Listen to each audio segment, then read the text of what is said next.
Doctor Gauri Palve गर्जेंच्या पार्थिवावर अंत्यसंस्कार करण्यात आले आहेत।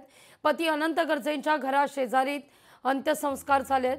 पोलिसांच्या मध्यस्थीने तणावपूर्ण वातावरणात अंत्यसंस्कार पार पडले।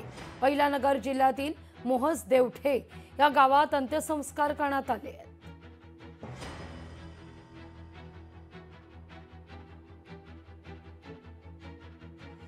अहिल्यानगर जिल्ह्यातील मोहस देवठे या मूळ गावी गौरी यांच्या पार्थिवावर अंत्यसंस्कार करण्यात आलेले आहेत। खरं तर अंत्यसंस्कार कुठे करायचे यावरून काहीसा वादही झाला, वेळीच तो निवळला गेला आणि त्यानंतर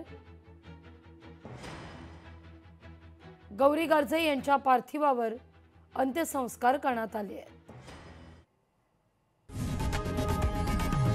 लोकशाही मराठी ऐका, पहा, जागरूक रहा।